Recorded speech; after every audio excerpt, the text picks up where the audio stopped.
the military stuff, which we will talk about, but it applied afterwards when you got out in that transitional phase, right? Yeah, for sure. I mean, strength is nothing without control. You get a lot of weight on your shoulders, man. Physical weight or responsibility weight. But the branding for the SEAL teams has always been exceptional. Yeah. That's why we have the reputation they have. That's why we sell movies and books and all this stuff. Yeah. For better or worse, it's just good branding. They don't kill you. You know what I mean? You're not homeless. So you still get a paycheck. You just go to a different location and do a different job, and it's fine. I'm not good at it now. Even I'm just way less shitty than I was. You made me think of there's another wise man who once said, like, would I rather be feared or loved? And his answer was both. I want people to fear how much they love me.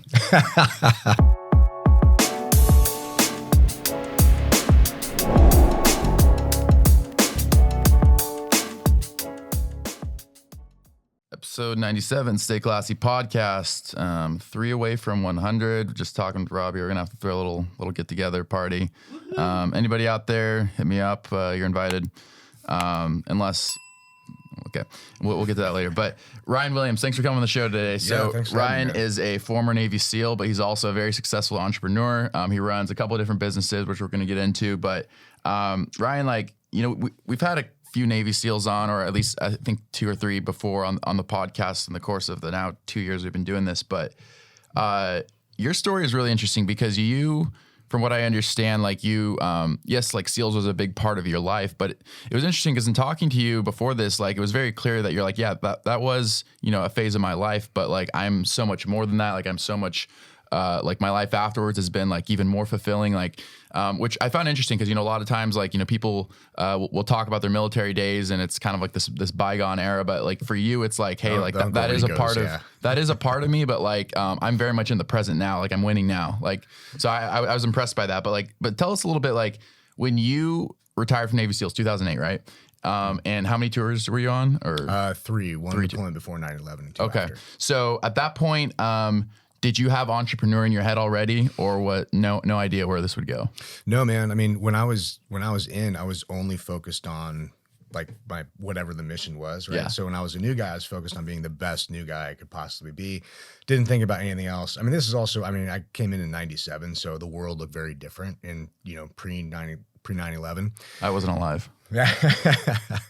Well, you missed some good times. But it was, yeah, here the 90s were pretty sick. It was pretty sick, dude. It was all that. Yeah, one tour before 9/11, there's nothing to do but look cool and play beach volleyball. It's awesome. And then 9/11 happened, obviously changed the whole world. And there was a big transition in the SEAL teams because we were, prior to that, there was no military experience, no real world wars for decades, you know? Yeah. So it was all theory. And it was funny. Sure. It was really funny actually, because the stuff that we're training on at the time, like if you look back on the pictures, we got like, you know, MP5s, which are 9mm, and we're like entering house like that, and like pre-body armor and open sights, which is now just like straight laughable. But at the time, nobody knew because it was all theory. And we're like, well, do we take an M4 and patrol with that, and then use an MP5 for the house? And nobody knew. But thankfully, you know, SEALs are guilty of a lot of things, good and bad, but one of the things that we are good at is usually thinking out of the box and, you know, assessing and changing with, you know, whatever we need to. And that's, so we quickly change our tactics, which, you know, bad for me because all my old pictures look completely like ridiculous now. Yeah. But I think that mindset also helps with entrepreneurship too. There's a lot of similarities in the mindset of like being an entrepreneur and being, you know, any high level, you know, military unit. I think SEALs in particular, because we tend to not be stuck in as many rigid SOPs as a lot of the other units are. Like Army Green Berets are great, but they typically have an SOP and they stick to that SOP, and the Army doesn't really let them move a whole lot outside of that box. Whereas us, our culture is very different, and we tend to embrace the maverick mentality a little bit and think out of the box. That's an asset. Yeah, both equally good, just different tools in the box. So I think our mindset generally is pretty good for entrepreneurship, but there's also some major drawbacks too. And it's funny too, because you'll see this in a lot of like high level people, whether they're, you know, professional athletes or they're famous for some reason, or they're in like a high level military unit. You get used to thinking that you're good at something. Like doctors are famous for this, right? Great doctors, horrible businessmen, because you get used to a high level thing. I have heard that. You're like, oh, I got this, I know everything. Yeah, and then you're put in a position where you don't know everything, and it takes a really self-aware person to look themselves in the you got to lower that ego, right? And be right like, then, I don't right know what I don't know, and then you got to be the new guy again, and you got to start at the bottom, and you got to learn your way up. It's not fun. Yeah, and that's why a lot of people, like, professional athletes are usually broke 5 years after they're done, because they're not willing to learn a new thing, and they think that everybody's going to keep treating them like the rock stars and on a pedestal, and fame is fleeting, and it dies out, man. Yeah, and even in the Navy, man, like, it's really fun being a Navy SEAL. You definitely get treated like a rock star in the Navy, which is rad, but like, it can be very, one day it's over. Yeah, it's a long way to fall when you're like, all of a sudden you're out and you're like, kick rocks, nerd. Yeah. So I something you said was, you were talking about like the adaptability of SEALs, and like sort of like how when you're on, like, you went from a time period before like 9/11 where it was like all theory, as you were talking about, in terms of like war tactics, United States, with different minor conflicts, but no major wars since Vietnam, pretty much. So it's like you go into the post 9/11 era of war, and it's all this theory. It's like, well, it's time to test it. And but you guys, like, you talked about like the adaptability, which I find interesting, because the ability, it's like, SEALs are known for their toughness, like physical toughness. Hell Week is pretty much world famous for being probably the most grueling, rigorous training period for any military regiment ever. But it sucks. I don't recommend it. Yeah, well, we'll get to that. But the reason I bring that up is, I think a lot of people don't realize, unless you know Navy SEALs, that they're also incredibly tactical and intelligent people. But the reason I say that too is that there's an old saying that goes like this. It's like a father's telling his son, like basically something along, I'm paraphrasing, but it's it's good to be strong, but it's our wits that make us men. And so it's like, the idea is that, physical strength and, power, like raw power, only gets you so far as a man, right? In a situation like the situations you just encountered, but at some point it's like your wits, your adaptability, your flexibility, which doesn't just apply to the military stuff, which we will talk about, but it applied afterwards when you got out in that transitional phase, right? Yeah, for sure. I mean, strength is nothing without control. I mean, even at the top, like, powerlifting numbers, you still have to control the weight, and it gets, same thing with entrepreneurship, whether weightlifting, like, you got a lot of weight on your shoulders, man. It's a lot of responsibility, whether that's, physical weight or, responsibility weight of, like, leases and, people, employees and all this stuff. And it can feel crushing at time. But just because you're strong doesn't mean that you can control it, right? So you can have a strong personality, but if you don't know how to articulate your goals and your vision in a leadership framework, you're never going to be able to get people to follow along and follow your vision and go be great employees for the team and sign on to your vision. So it's about like guiding that strength. Yeah, exactly. I mean, you kind of need both, right? Yeah. You can't be a pushover. No, you got to have the strength, but then you got to it's got to be directed and controlled. The example I'm thinking of, not to derail what you're saying, but I was thinking about Mike Tyson, like in the early years, I mean, he was a world champion by the age of like 19 or 20 or something. But a lot of people don't know the name of Gus D'Amato, who was his coach and mentor, who passed away in 85, I think, when Tyson was like 25, 26. And that left a big impact on Tyson, because that was kind of this guiding force for his strength, right? He had all this power, all this anger, all this energy, just overwhelming, like destroying all the heavyweights, like in one round. Like no one had ever seen anything like it before. But and he continued to be great after his coach died. But something a lot of people noticed was that his personal life, and eventually bled over into his boxing career, started to go haywire. And I don't want to speculate because I don't know him in person, but like I just wonder if there was kind of that loss of mentorship, that loss of the guidance, of the strength, of the power, of that raw anger that kind of led to some of the off the field issues, as it were. No, I don't know, but that kind of relates to what we're talking about in terms of just like, you have to be able to like, you have to be strong, right? You can't be just like a pussy, but like you got to be able to like control it and direct it. Otherwise you're just, wreaking chaos. Yeah. I mean, it depends how you define success, right? Because a lot of people in the entrepreneurship world are like that too. We're like, great financial success, but their life is a freaking wreck, and they're generally regarded as a huge piece of shit. Yeah. Nobody wants to work with them. Sorry, can I cuss on this Yeah, podcast? I like to emphasize my points. Yeah. But it's super common, and you also have these guys who are like, very nice, gentle people, but they're always poor. So it's you have to have both. It's a combination. Yeah, but I think you have to define what it is that success means to you, because it means something different for everybody. Sure. But I have found that a lot of people reach one of those two places in life, and they're not happy, right? Because they reach financial success, but everybody hates them. They have meaningful relationships. They have on the other end of the spectrum, they have great relationships and a great spouse and a nice family, but they can't enjoy their vacations. They can't experience life at the level they want to experience. Yeah. So I think it's super important that people should take the time to identify what they view as success first, and really march towards that. Because if you chase somebody else's version of success, and normally you'll see something materialistic, right? Like a car, or a house, or whatever.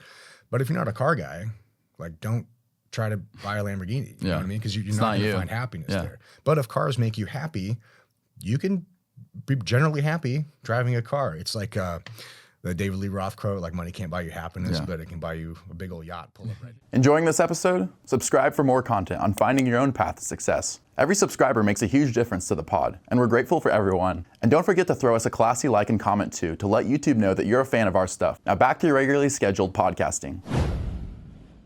Yeah, I've heard that one. Yeah. So, not to get too esoteric here, but like, at what point did you identify for you what success was? What did that look like?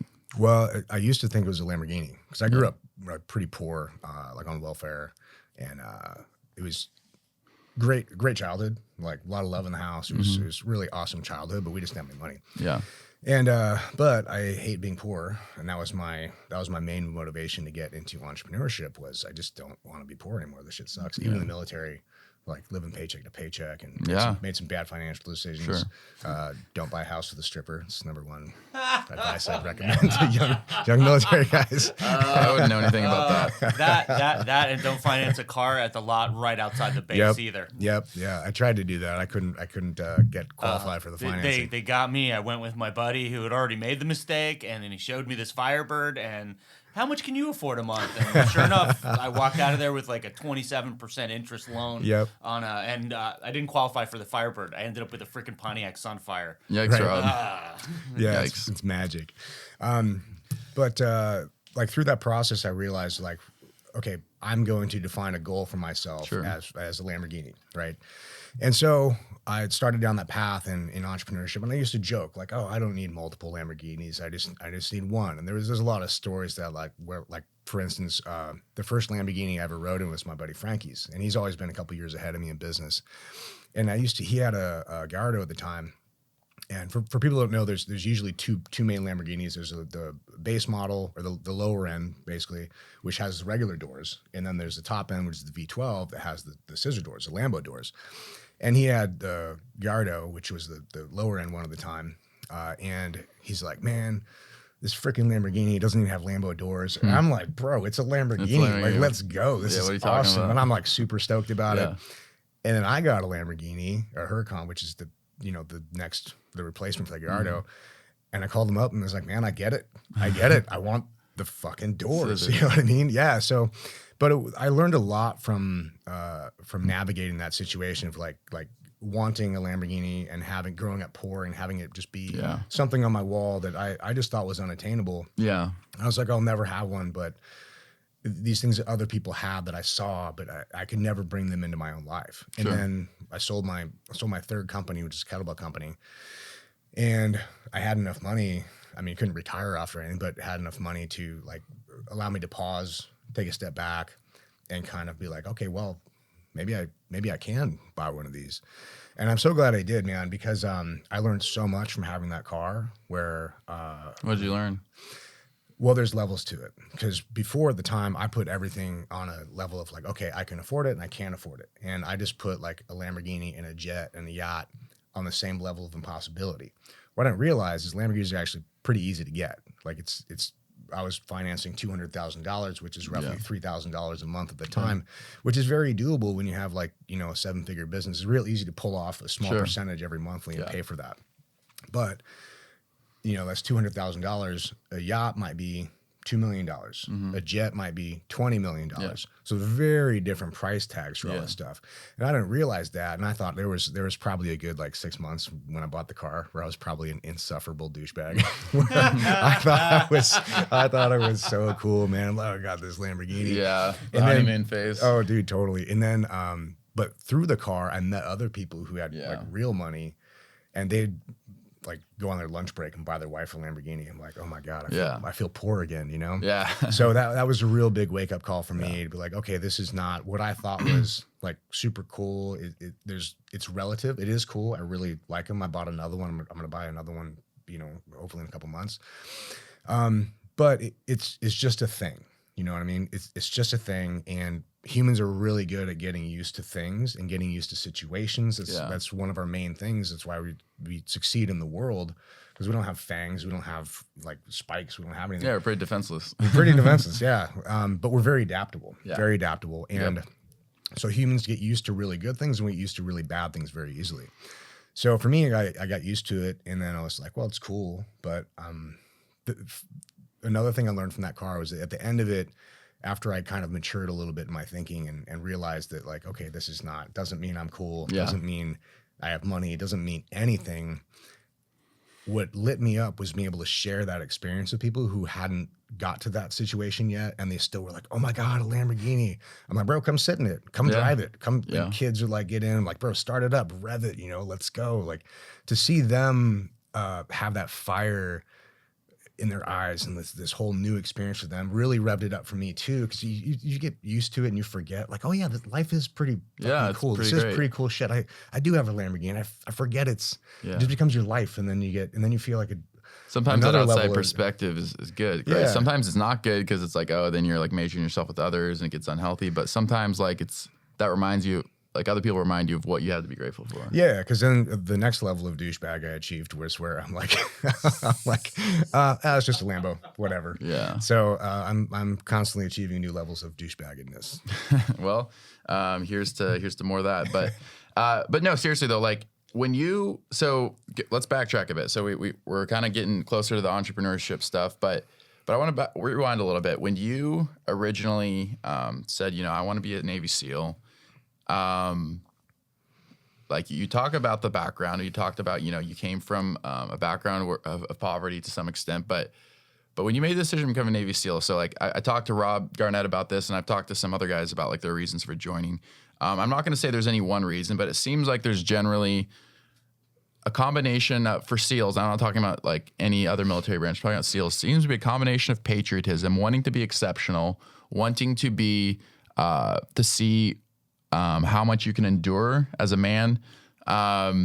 What was it for you? Was it some combination of all that? Was it something else altogether?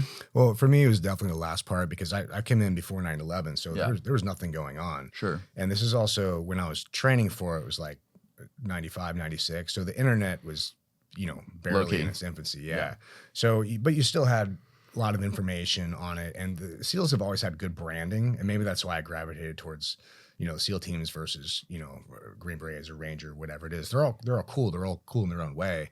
But the branding for the SEAL teams has always been exceptional. Yeah. That's why we have the reputation they have. That's why we sell movies and books and all this stuff. For better or worse, it's just good branding. Yeah. So I looked at it, and I had at the time also I had dropped out of high school. I went to 5 different high schools in 3 different states. Didn't graduate any of them. Like dropped out of high school halfway through my senior year because my credits wouldn't transfer. Sure. They're like, you got to come back and do your senior year over again. I'm like, I'm not coming out. back. Yeah, I'm like, I'm just wasting my time. If you say I'm not going to graduate and I have to come back, I'm just going to leave right now. So I did. And funny thing is, I went to the guidance counselor, the principal, whoever it was.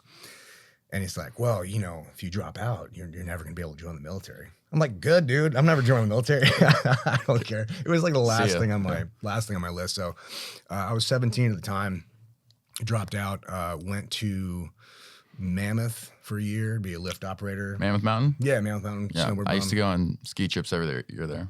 Yeah. I was manning chair 13 in 1995. I know chair 13. Yeah, backside, yeah.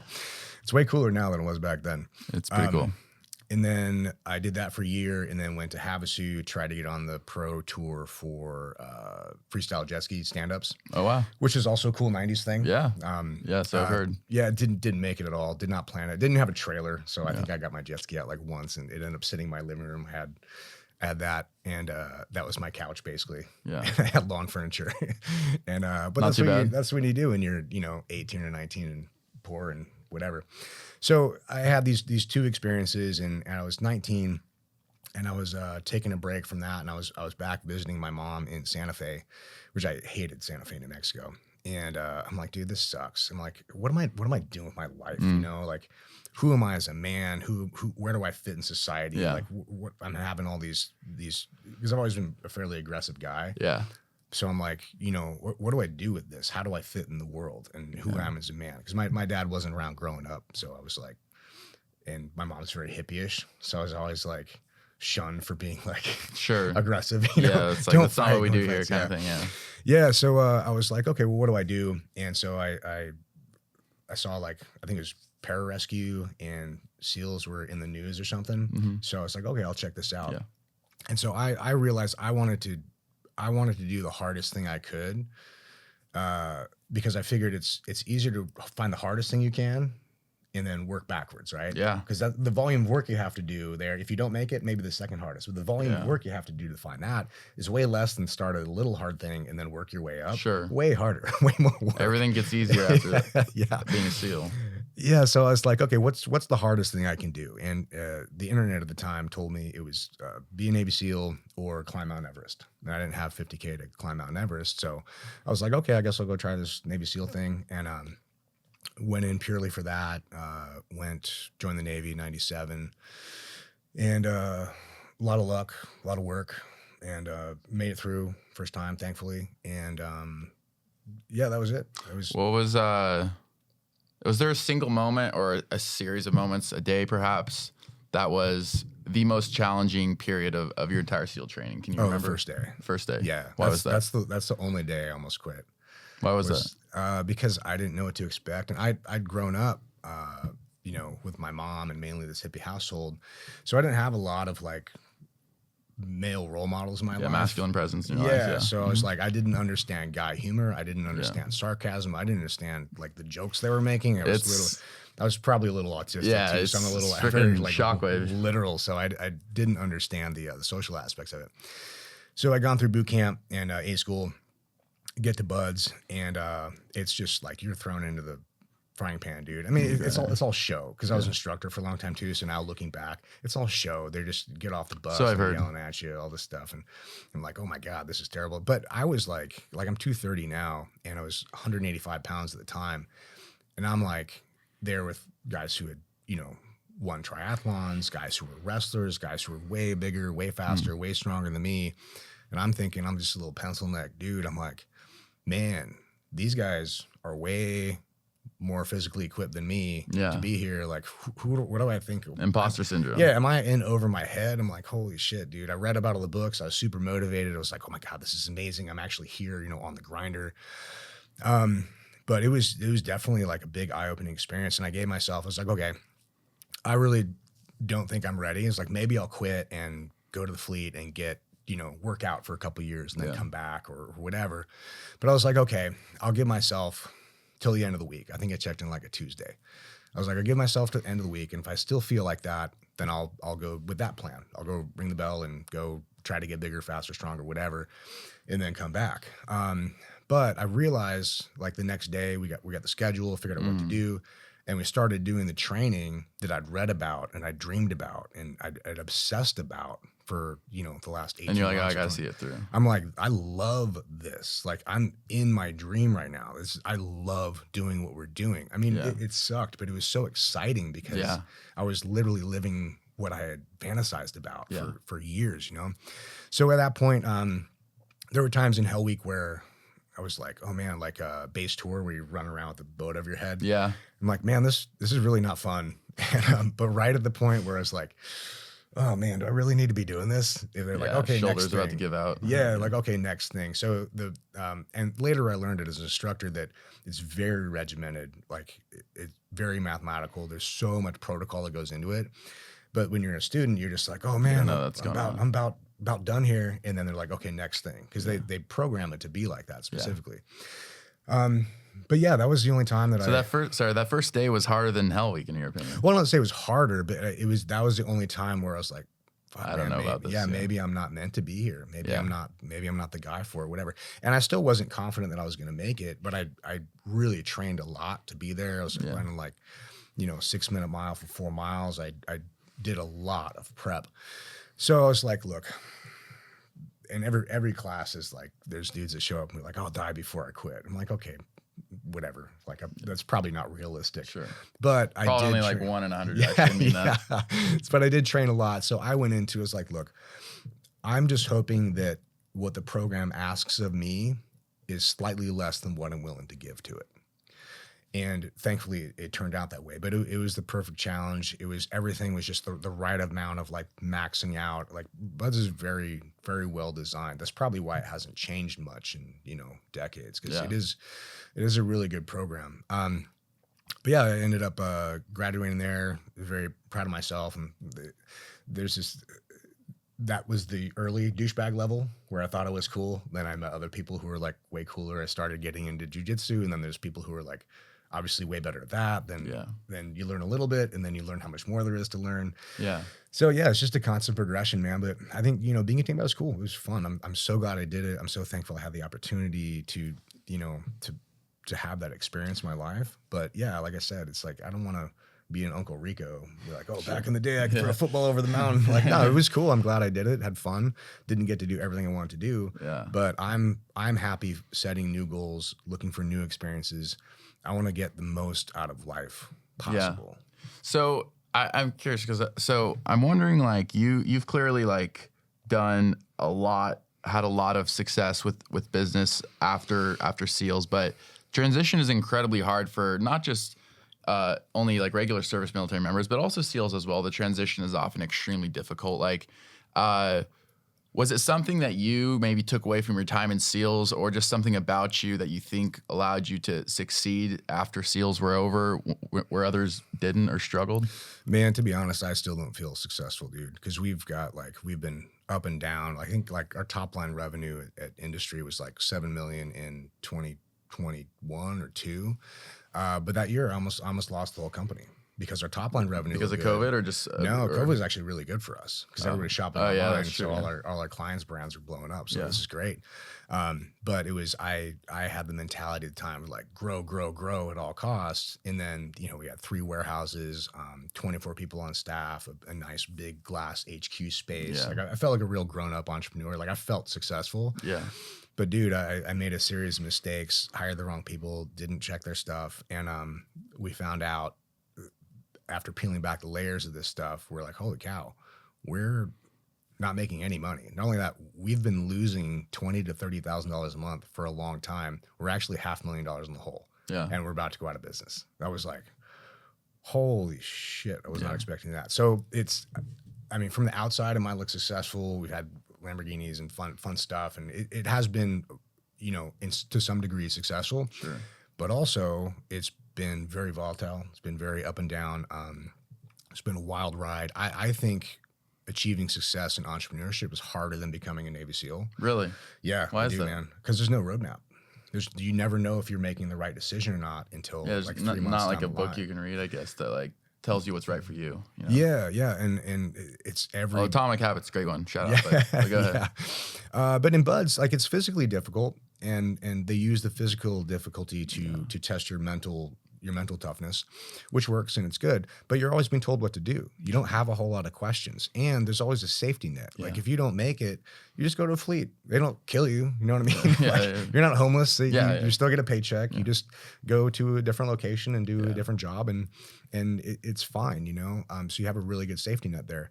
But entrepreneurship, Man, there's no back W. against the wall, Yeah, there's no man. W-2. It's just you. You sink or swim by your own hand, which is one of the things I really love about it is that you really There's get no plan B, huh? Yeah, well, I do think it's healthy to have a plan B, especially if you're in that transition period of like when to quit your day job. But one of the things I love about true entrepreneurship, like I've been doing entrepreneurship for 17 years, but I don't feel like I was a true entrepreneur until I quit my day job, which was like the first day of 2017.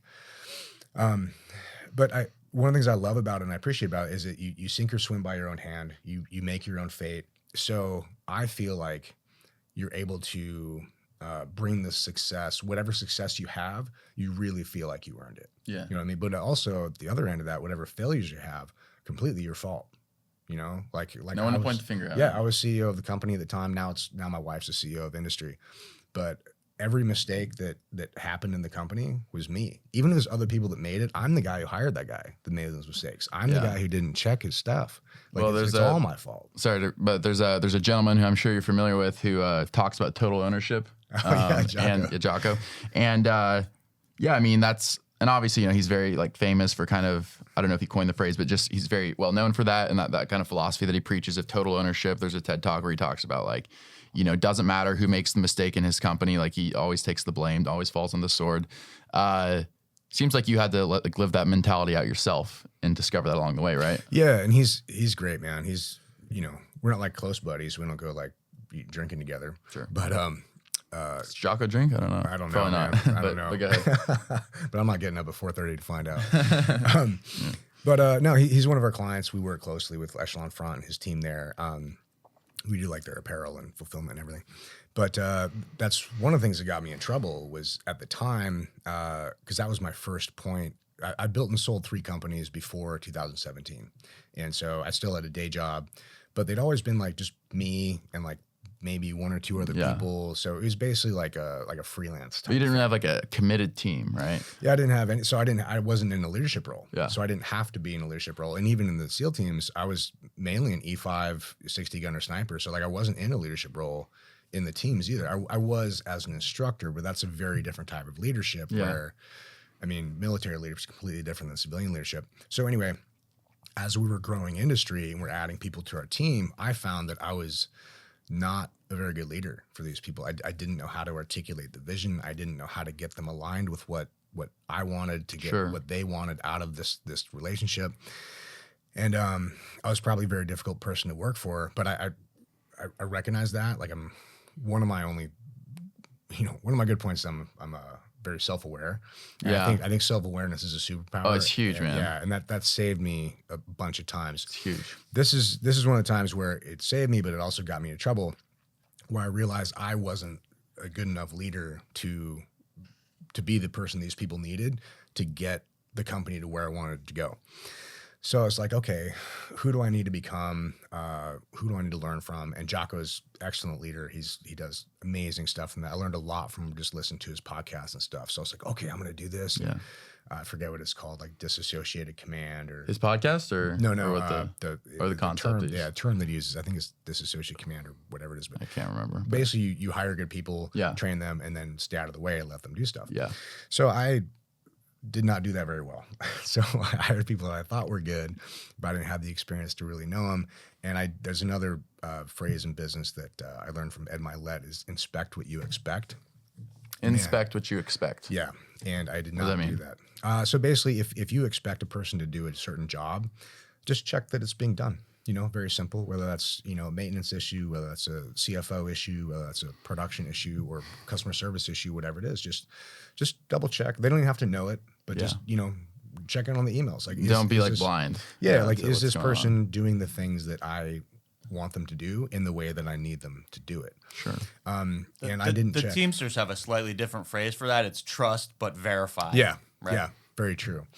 So, I didn't do either of those things. And I was on my leadership kick at the time where I'm like, oh, I'm just going to stay out of their way. And I thought I was like, you know, big baller entrepreneur. Like, I got all these warehouses. I got a Lamborghini. I got this HQ space. Maybe you valued the perception of success more than the actual success to a certain extent, or I don't think it was that. I think I was just full of myself. Okay. And I thought I could do no wrong because we had pretty good success up to that point. We like had very, very few failures, very few drawbacks, and we were always able to, whatever challenges came up, we were able to kick them and roll forward very quickly. So I was, I thought, dude, we're good, So I didn't check all this stuff. So anyway, I completely screwed up what Jocko was teaching and almost lost the company because of it. So from that perspective, I was like, okay, it was on the surface successful, but the top line revenue is just ego. You know what I mean? Like profits are really what matters. And how do you earn those profits? Is it respectable? Are you doing things ethically? Are you leading a good team? Does your team respect you? Not fear you, but do they respect you and they like you? So there's a lot of things I had to learn as a leader to become the type of leader that can successfully, push and pull and know these types of this crew that I want to get to a certain area and move them and kind of like build this business. Sure. And dude, I was not that. I'm not. I learned a lot from that. I'm not good at it now. Yeah. Even I'm just way less shitty than I was. You made me think of there's another wise man who once said, like, would I rather be feared or loved? And his answer was both. I want people to fear how much they love me. Michael Scott, The Office. Oh yeah. Hey there, classy viewers. Thanks for listening to our podcast. We're dedicated to providing you with quality content that inspires and brightens your day. But keeping it classy can be expensive. If you enjoy our content, we're asking for your support for the podcast using the donation link in the description below. Donations mean the world to us, and even as little as $5 can make a huge difference in helping us make this podcast a reality. Plus, donors are added to our shortlist to be the first to receive exclusive offers on merch, extra content, and even chances to appear on the pod. Anything you can give would truly be appreciated. Now get back to enjoying the rest of the podcast, and as always, stay classy. But seriously though, like there is like, it's a funny thing to say, but like there is some truth in there, which is that like, there's always a balance as a leader in any leadership role, but especially as a leader of a business of, okay, like, you don't really want to be like feared. You definitely don't want to be hated. So it's like, how do you maintain that balance? Where it's like you're approachable, like you have to be approachable. Like people have to be able to communicate with you, of course, but there's also like a level of respect you have to command. Otherwise, like, people start to mistake your kindness for weakness and walk all over you. So at some point you discovered a better balance of that. So what does that look like in your opinion? So now, and I'm still progressing on this, but some of the things I learned that might be useful for the audience is that I do think fear is a healthy thing, but not, what I mean by fear is you want them to fear letting you down. You know what I mean? Like, you want them to feel like you see their potential, like you have their best interests at heart. Like if you can get them aligned with your vision and what you want for the company and what success means to you, if you can cast for them a vision of what their success looks, find out what they want in their life, what they view as success, and show them how they can achieve their success by following your success, now you're aligned. So that goes into fear. Yeah. I mean, in one way, it is helpful to have them fear letting you down, because in that sense, they're fearing letting themselves down. So if you tie those together, it's really good. Make that personal investment for them. Yeah. And there's a lot of things too, where how close do you get, right? Should you be friends with these people? Should you go drinking with them? Should you go on vacations with them? I think it's completely different for everybody. Case by case, but I do think the mainly the most important thing is, what kind of life do you want to live? Sure. Like, I want to surround myself with people who I really enjoy hanging out with them, because the people you work with, you usually see them more often than you see your own family or friends.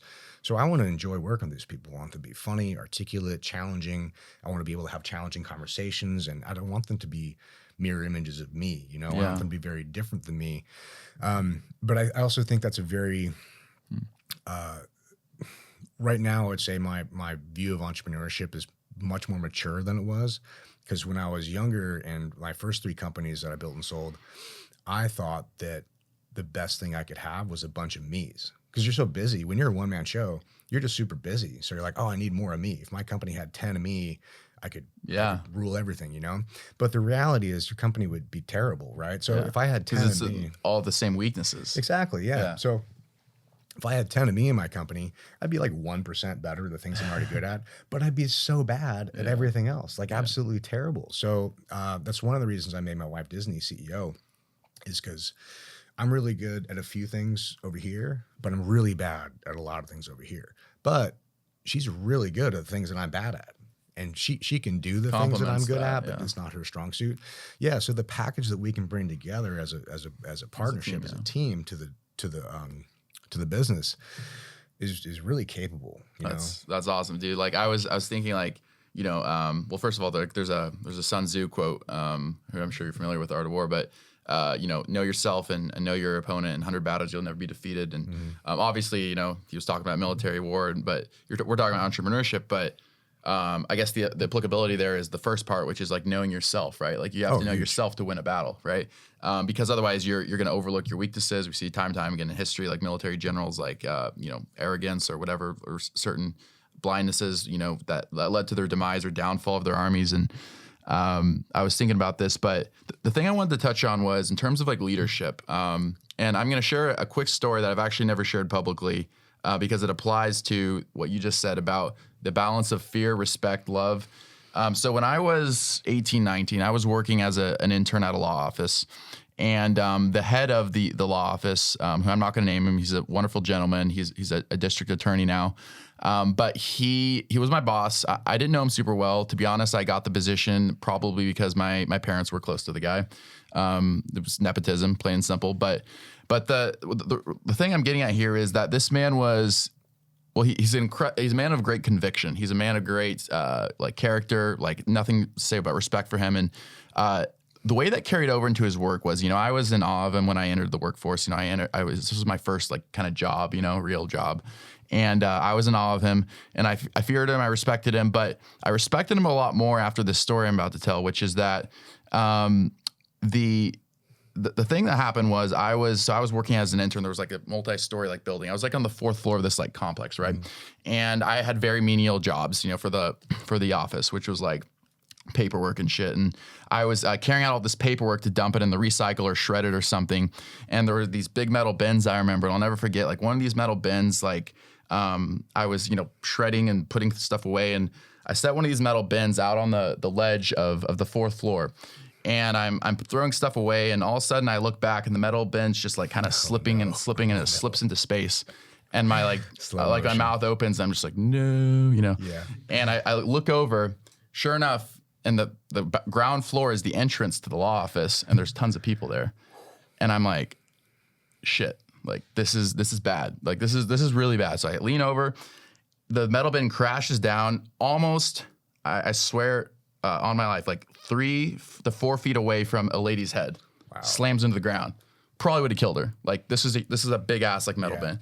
She looks up and she goes like, like what the fuck? Like, what are you doing? Like, and I was like, I didn't even know. So I was like, sorry, like, I don't know what to say. Like, and afterwards, I kind of like, just like kind of went back to my cubicle and I was just like, what the fuck just happened? Anyways, nothing really came of it as far as I could tell. But then a couple weeks later, he calls me into his office just kind of to go over stuff. And then at the end of our conversation, he says like, so I understand there was like an incident a couple weeks ago. And I was like, oh God, here it goes. I'm for sure getting fired, right? Like, this is it. Like, and I should be, right? Like that's a fireable, like kind of offense in my opinion. Like, I almost killed someone. Like, and there were multiple people who saw it, like people working there and other people like who saw what happened, and I didn't like take accountability or anything. And he pointed out, he's like, so like there was people there, and like they said, you didn't take accountability, you didn't do anything, you just kind of like left. And I was like, okay, this is it. I was like ready to give my resignation speech or whatever. But that's not what he did. He kind of like, I don't want to butcher his words, but basically along the lines of like, there's value in taking accountability even when things go really wrong for you, which was like to say like, what you did wasn't good, but like next time, like if something like that happens where you're in a situation like that, he's like, Steve, like you need to step forward, take accountability, even when there's no like reward for doing so, like just to do it, because that's the kind of precedent you set for your professional career. And then, he let me go and stuff. But that was the kind of like leadership strategy that like I saw was like, this was a guy who I was never going to be buddies with. He's like kind of a very conservative, like, like uptight, like religious dude, in my opinion, but love him to death. But he commanded my respect with that kind of like leadership mentality where it's like, yes, like you fear him in the sense that you're talking about, which is not like the unhealthy fear where you're like, oh, like hate that guy. But it's like, but you respect him. And after that, I would like do anything for that guy. I was like, dude, like your wish is my command. Like, I'm at your run and call, beck and call. Like so that's the kind of like leadership mentality where it's like a personal investment, but also just that like healthy respect and, learned it that way. But But I feel that like, so for you, I guess, like when you lead your team now, when you hire people, like what do you like look for? Like what kind of like mentality do you look for? Like obviously people who complement your the areas you talked about. Adaptability. Okay, is that the big one? Yeah, because well, like you just said, man, like whether it's life or business, we're gonna make mistakes all the time. Nobody's perfect. It's gonna happen. Yeah. The key is really two things to success. And it's two things. Number one, don't quit, keep going. And number two, just don't make the same mistake twice. Yeah. So I'd be willing to bet you're never going to make that mistake again. Right? Sir. Because it's like once it's a mistake, right? But twice it's a decision. Yeah, exactly. And over a long enough timeline, if you want to have success in anything, if you just don't make the same mistake twice and you keep going, the only logical outcome is success, right? So we have a story about this too in our company. Disney was CEO. She was fresh into the CEO seat probably about 2.5 years ago. And we had an employee who was running the production department of our company at the time, like doing screen printing and stuff. And we misprinted a bunch of shirts for a client, and it was bad. Like they're totally unusable. It cost us $6,000 to fix this mistake. You know? No fun. And of course, we're like, oh, we'll reprint it for free. We got you. Sorry this happened, whatever. And she was so upset. And she came into the office and she thought that Disney was my wife's name is Disney. She thought that Disney was going to fire her. And she was just like. So she's upset with herself. Yeah. Yeah. And Disney's like, fire you? Why would I just spent $6,000 teaching you this lesson. Why would I fire you? Yeah. Because now like, you're never going to make this mistake again. Yeah. And it was so true. And I think if you have some forgiveness and, if in a situation like that, when you can help the person realize that their goals are aligned with your goals, you get that empathy piece, you get that leadership piece, you make them feel connected with you on a personal level, and you feel like a little bit like you don't want to let that person down, right? Yeah, you're sort of indebted to them in a sense, yeah.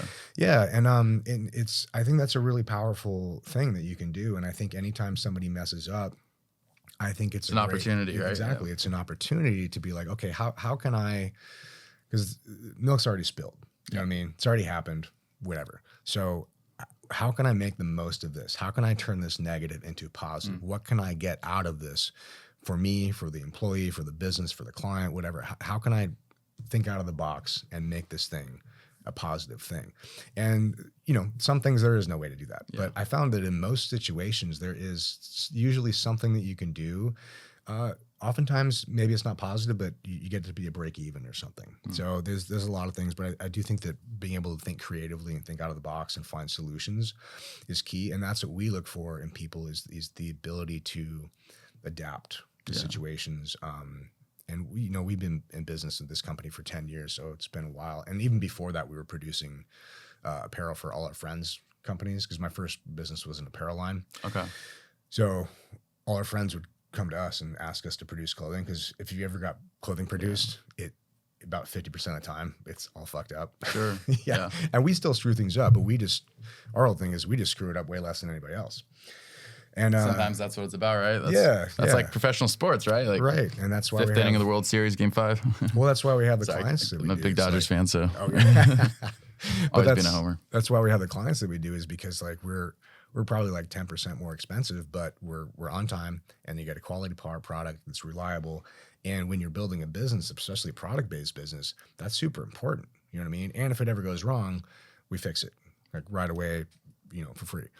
So that was always been the intent of it from the start. And it's been a wild ride, man. We get to work with some cool people like I said, Jocko's one of our clients and that's a awesome, bunch of other dudes that are fun. And, Rob Garnett with One More Wave was one of our clients for a while. He's one of our first fulfillment clients. Sure. Actually. But yeah, it's been fun. And I really enjoy working behind the scenes with other people because entrepreneurship can feel like a lonely road at times. Oh yeah.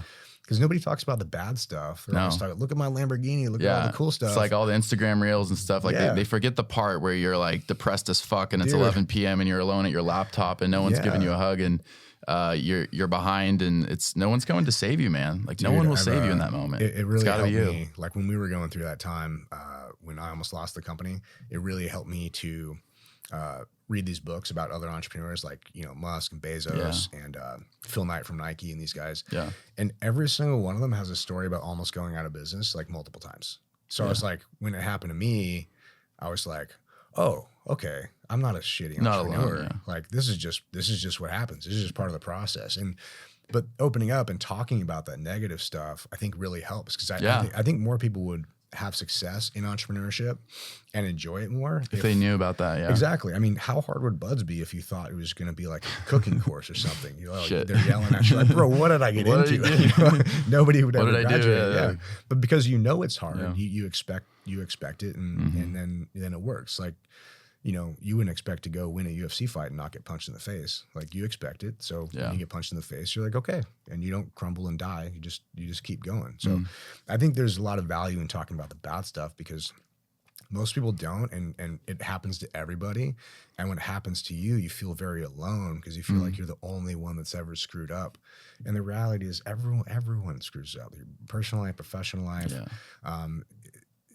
But you're not alone. And it's like almost, I mean, okay, yeah, like if you die or something, but it's very usually not like irreversible. Like we often think it is in the moment, like, oh, like this is like this screw up or whatever it is, like this is it. But it usually isn't, you know? Like there's, you know, as one of my favorite TV characters likes to say, you know, where there's like death is boring, but life is full of possibility, right? Like there's always like hope. If you're still alive, like, and you know, you got reasonable amount of health, like, and 2 legs on you, like you're probably like going to be able to undo it with enough time and effort. Yeah. Did you subscribe yet? If you like our content, it's the easiest way to support the pod. Hit the subscribe button on the bottom right and keep it classy. There's very few decisions that you can make that will actually like sink a business in one decision. In our case, it was a series of just immature decision making on my part that landed us in that position. I mean, thankfully we were able to pull out of it, but you know, there was that time where I was like, it was about a 4-day period when we knew what was wrong, but we didn't know how to fix it yet. It was the worst time in 17 years of entrepreneurship, man. I was staring at the ceiling like 4:30 in the morning. I'm staring at the ceiling, like haven't slept. I'm like, dude, I'm a shitty entrepreneur. I'm a shitty husband. How did I get us in this position? Yeah. I'm like, oh my God, all this responsibility is our employees. I'm like, what am I gonna do? You know? Yeah. And my wife Disney rolled over. She's like, babe, you up? I was like, yeah, I don't know what we're gonna do, honey. She just looked at me. She goes, yeah, babe, I don't know either, but I know we're going to figure it out. I was like, man, I married the right person. Amen to that. Yeah. And then we did. And through a series of conversations, we ended up finding a solution, then applying the solution, and then it worked. But I do think that the marriage is the most important business partnership you'll ever make. I know a lot of really successful entrepreneurs that their counterpart is very involved in the business. And even if they're not involved in the business, they understand the business. I do know some people who are in entrepreneurship and they're with a partner who doesn't get it, isn't involved, and they end up resenting the business. And that's what happened when Disney and I because it's the other woman or the other man. Yeah, and it takes so much of your life and effort and time to make a business successful. It's not easy. It's not passive. It's not a side project. Like it takes over your life. Well, Musk says it's like having a kid. Like it's not like, oh, like do I feed the kid today? You just do it. Like yeah, you have to. You have to. And if you have a partner who doesn't really understand, alignment is everything. If you have a partner who doesn't understand, they're not aligned with what you want to do and where you want to go, they're going to resent the time that you spend. And that was happening with Disney and I. But it turns out this is how we discovered that she was working in the company. She was my first hire for this company, actually, because she was working in she was in nursing school. Wait. So sorry, but just to clarify, so did you know her personally before you hired her? Oh yeah, we were dating. Oh, okay. Oh, you were dating. Okay. Yeah, we're dating for a couple of years. Yeah. And but we never had time because she was in nursing school. I had still my day job. I had my entrepreneurship. I was selling another company, so we barely saw each other. Okay. And I'd get up at 5 a.m. and go to the print shop and approve stuff, and then go to Coronado and teach seal stuff, and then come back out and doing emails and tech packs up late at night. And she started to resent the business because I was focused on it, and we never had time for each other. So instead of getting mad about it, she's like, okay, let me look into this. So I was doing some tech packs on Adobe Illustrator and making some stuff. And she's like, show me about this. What are you doing? How's this work? And I have my systems and processes, which is not my strong suit. Like I can get stuff done, but I'm not like systems and processes, not my thing. But it turns out it's her thing. So I showed her what I was doing and she's like, do you mind if I try that? Let me check it out. And so she took it and she's like, well, why are you doing it this way? Why don't you do it this way? I'm like, go for it. totally. Let's do it that way then. But that impulse to say go for it, like I feel like not everyone they'd be like, no, this is mine. Like this is my work. This is my space. But you, like, again, the self-awareness stuff we're talking about, like that's a quality that's opened that door, right? Well, it was just truth. Like she was objectively better at it than me. But not everybody would have the humility to admit that, right? Well, that's why so she started working for me, and then we got a bigger team, and then she became COO. And then I realized she was a better CEO than me. I'm more like, I don't want to say visionary, but I'm more on the creative side where I like to go pull a bunch of things together, try 100 things, 99 of them don't work. And then I have one, like, this is our thing. And I mess around with it and make it work and it's functioning. Yeah. And then I'm like, well, fuck, now what? And then I give it to her and she's like, okay, give me that thing. And then she builds the systems and processes around it, the SOPs, and she'll add people to it. So she'll scale the thing. Yeah. And so we really found through trial and error that those are our roles and responsibilities are best in those areas where I'm freed up to go do creative stuff, and she's very structured because she's better at that than me. So that's kind of how we did it. But I do think, like in any partnership, there's whether it's a personal partnership, like, you know, man and wife or husband or whoever your marital partner is, or a business partnership, you don't want somebody who's exactly like you. Like even in our personal life, like Disney and I get along very well. We annoy the crap out of each other every day because we work together. And Sure. part of our love language is shit talking to each other, not about each other, but to each other. But honestly, like she loves horses, and I love animals. Horses are like one of my least favorite animals, to be honest. And I love horsepower, and she does not care about cars at all. I like the plan words there. Yeah. Well, horsepower is a lot cheaper than horses, it turns out. But so we're only really aligned on like 10 to 15% of what we want. You know what I mean? Like what we like is really like the Venn diagram. It's only about 10 to 50%. We like the same stuff. But what really brings us together is we hate the same stuff. We, like slow drivers. Negative emotion unites more than positive. Yeah, inefficiencies. And that's also too with like, you can do a lot with like branding.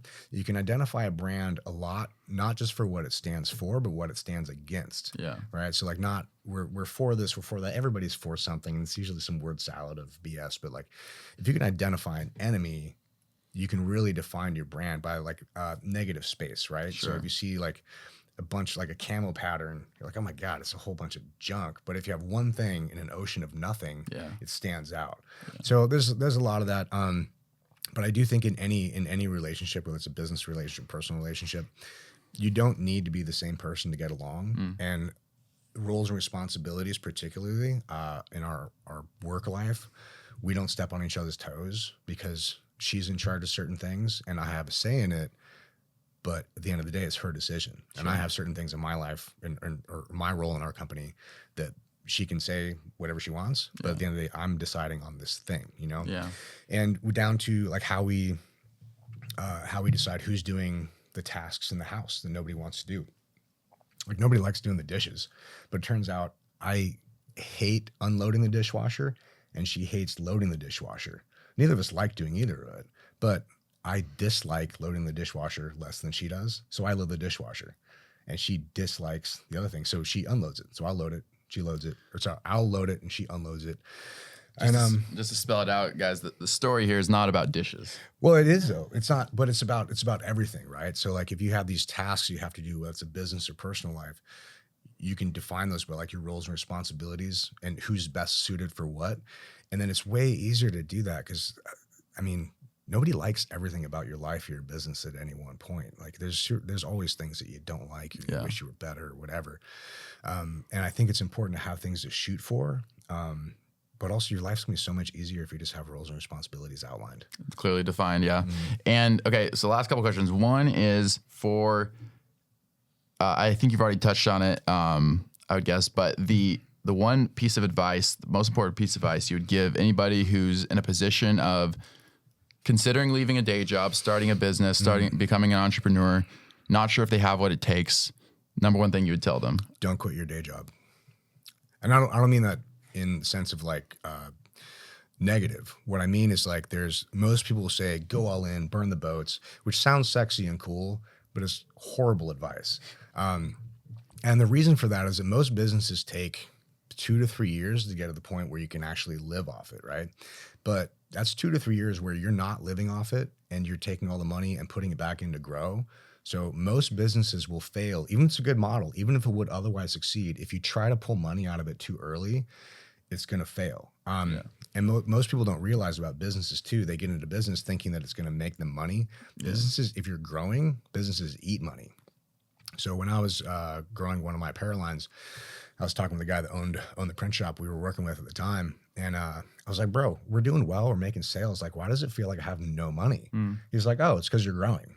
Like, you only feel like you have money if you sell it or you stop growing. And that was probably like 15 years ago. And it's absolutely been true, man.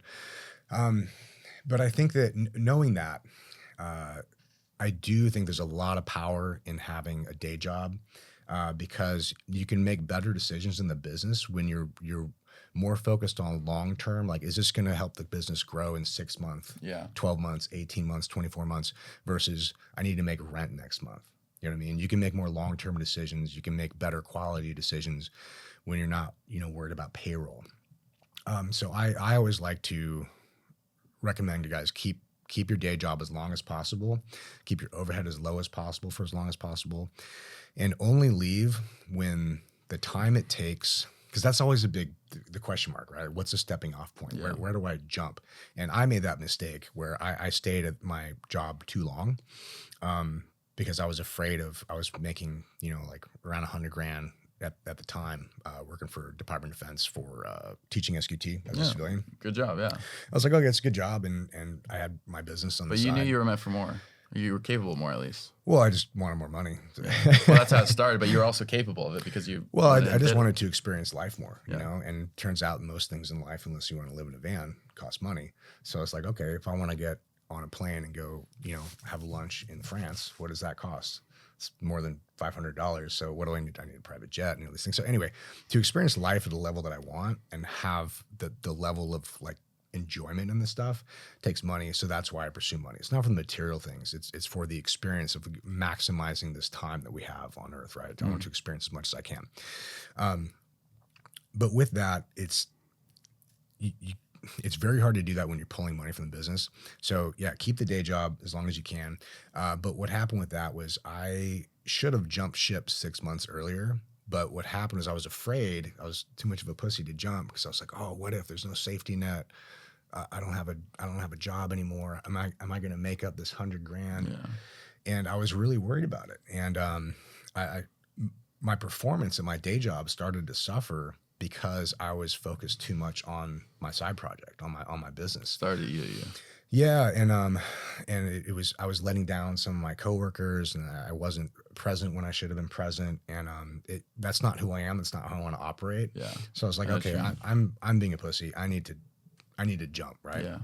And once I did, that time that I was spending at my day job more than made up for the money that I was missing. Yeah. So I would say that's the apex point where it makes sense to jump, is that window where your brand is growing, your company's growing, but you still have your steady income. But that point where you think you can, if you spend the time that you spend at your day job, if you spend that on your side hustle, will it make up the money that you need to keep going? Yeah.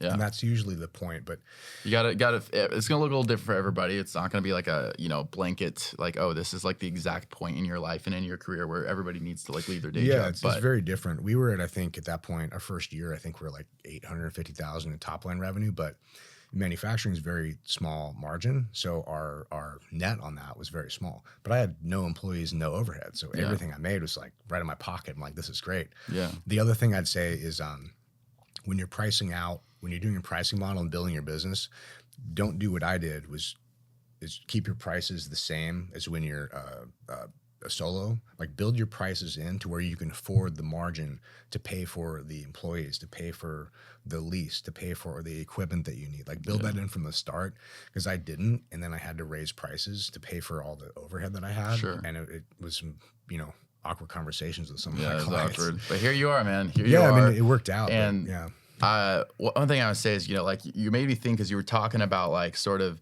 just like the fear, right? Like, there's that fear. It's like, well, like, you in your case, you said you held on a little bit too long. Maybe other people don't leave too soon, but right, like there's a cost. Like, people think like, oh, like I have so much to lose. It's like, yeah, but like back me up on this, like there's also a cost to not doing the thing, right? There is a cost to that. And the man who I look up to probably more than almost anybody who's no longer with us, Greg Plitt, who was one of my big workout inspirations. Have you heard of Greg? Like he's kind of the David got, he passed away in like 2015, but big workout inspiration, early 2000s. And he did all these like motivational like tours and speaking videos. I think he was like a bodybuilder and something, but he said something along the lines of basically like, if you don't do the thing, like, you know, there's a cost to that, which is, you know, you grow older and older and older, and yeah, you keep your job, you keep your safety net, but you always wonder in the back of your mind, it like haunts you forever. Like what could have been, like, you know, you grow older and older, and then at some point you can't even do the thing anymore. And then he said, that's like a living nightmare for like the people he talked to who like hadn't done the thing, and it just ate away at them their whole lives. And so I think like, you know, we talk about, and it's very, very practically, like you have to be aware of the costs of doing the thing, of being ready, of not making those mistakes. But there's also a flip side to that. And the reason I bring that up is like, you know, your story, I believe is a successful one. And I know you're, you know, obviously still here and you have more to achieve, but I think that like people, you know, living in your fears, like, and we've talked about this on the podcast before, but like that is so costly on you. And that's like, it's like with the gym, it's, you know, the cost of not working out. It's the cost of not like asking the girl out. It's the cost of not like, there's always like cost. And I think it's, you know, like fall on your sword, right? Like there's a value to that there's an honor in that, that will, I think, bear out in the course of a lifetime. Most of the time. I think it depends what you want out of life, right? So like there's success and then there's what you want your life to look like. And honestly, man, I've come to a conclusion. A lot of people just don't want a lot out of life. They're happy being NPCs and they're just these random people that you look at Walmart and you're like, that's a real person? Yeah. Like, wow, that's crazy. You just tell when someone's checked out a lot of the time. Oh, dude, yeah. And most people are, to be honest. Yeah. I view life as there's NPCs and main characters, right? And you can choose to be one or the other. Like you could choose to not do anything and not pursue anything meaningful and just live your life in you know, safety and monotony. Mm-hmm. But that's not what life's for. You know what I mean? Like that old quote, like ships are safe in the harbor, but that's not what a ship is for. Like we're given this life. We're given this opportunity, potential to go achieve. And why would you not want to maximize that? Like, why would you not want to see what you can do? You know, this has been a mental exercise of people since we were writing things down. I think was it Plato said, or one of these old philosophers said. What's the saying? It's how sad is it to be Socrates. Who is never a man who doesn't reach his physical like strength, potential. Yeah. How sad is it to grow old and not reach see what your body can achieve. Yeah, and I think that's true in a lot of things, whether it's life or like right now, one of the challenges we're having is we're trying to have kids, my wife and I. And I'm like, do I really want it? I don't really like kids, bro, to be honest. I mean, if I could put them on... That's a fucking problem. Dude, I know. Like, if I could put them on layaway till they're like 5 and they have a personality, like, that'd be great. I'd totally do that. But you can't. But I'm like, what do I really want objectively from having a kid? And I think it's the human experience. I think having a kid is a deep part of the human experience. And brings something out in you, right? Yeah, I hope so. And I want to experience that. Like, if I'm here on Earth for this specific time, I want to experience as much as I can out of that. And I have to figure out what does that mean to me. And I think having a kid is, you know, going to be an integral part of that. I have a daughter who's 19, but I wasn't around when she was growing up. That's a whole different freaking podcast. It has to do with buying We'll a house. Do around 2 in a few months, man. Don't worry. Well, yeah, we'll name the podcast. A lot more we got to get to. Don't buy a house with a stripper. Yeah. Preach, man. Hey, man, before we go, I want to give you a good chance, like shout out your websites, like where people can get a hold of you if they want to buy the apparel and get involved with your business. Like how do people get a hold of your stuff? Yeah, man, our stuff is, the website is industrythreadworks.com. Archive3pl.com is the fulfillment side. We're on Instagram on the same stuff. Mainly my personal page is where I interact with people the most. DMs get buried with a lot of the other stuff, but I try to be as interactive as I can with my own, which is Invictus5326 on Instagram. Dude, this has been awesome. As I said, I'd love to do a second one because I think there's also a lot in like, you know, we didn't even really touch on like a lot of your military background. I mean, we talked about the SEAL training, but with you, man, it's like obvious there's a lot of depth and there's a lot of like self-awareness, as we said, because like you acknowledge like, yeah, that was a chapter in my life that was difficult, but like you're also like very self-aware that like, you know, you're very present in this new chapter of your life. You're focused on succeeding now, not just talking about how things were back then, back in my day or something. Like you're focused on today. And I love that mentality, and that's why this has been a fun interview. Yeah, man. Well, I mean, I want Navy SEAL to be a footnote on my tombstone, not the headline. Yeah. Do you, like going forward, do you have like any other like big kind of like upcoming, like, I don't know, like event, challenge, like something that you're focused on in the near future we can be aware of and support you? I don't know. I mean, nothing that's public, but one thing I'm doing recently that I really love that I think more people should do, it'd be fun. And this goes into like helping with veteran suicide and all that stuff too, is, get together with your friends. So now, like I'm turning 47 in about 2 weeks. And so now we do every year, I rent an Airbnb, like the baddest Airbnb I can find. Something looks really cool and you text people and they get that FOMO, like, dude, I gotta come to this. I don't want to miss out hanging out this. And it's invite only. And it's just my other like really close friends who are other business owners, entrepreneurs, or, you know, family guys, or just people I have conversations with. And we get it catered and we have a few drinks, a few laughs, tell stories, sit around a campfire, smoke cigars, and just have a good time and reconnect, man. And I think if more people did that, I think they'd get a lot more out of life. And I didn't start doing this until a couple of years ago. And now it's one of the things I look forward to most. We're trying to do it a couple times a year. Like I said, it's not open to the public. This is just me personally, what I'm doing with my own friend group. But I think if more people did that, it's right there, man. Yeah, they get a lot more out of life. And everybody wants it, but nobody's like, well, I'm going to do the work that it takes to do it. And it's not much. We're so disconnected. Yeah. And that's why that's a whole nother pod. Yeah, exactly. Yeah. But I think if more people did that, they're missing the human connection. And that's such a key to happiness. Just being connected to other people that you want in your life. Can't lose sight of that. Ryan's been an absolute pleasure. Absolutely, man. Thank you for having me. Yeah, thanks. All right. That's a wrap, guys. This has been another recorded episode of Stay Classy Podcast with your host, Steve Wire. Thanks so much for tuning in. And as always, you can find all of our content at our website at stayclassypod.com. And thanks to our production sponsor and partner, MaxLux Media. You can find them at maxluxmedia.com. Don't forget to like and subscribe to our channel on YouTube. Every subscription helps and goes a long way towards ensuring that we can continue to produce content for viewers like yourself. Thanks so much. Stay classy.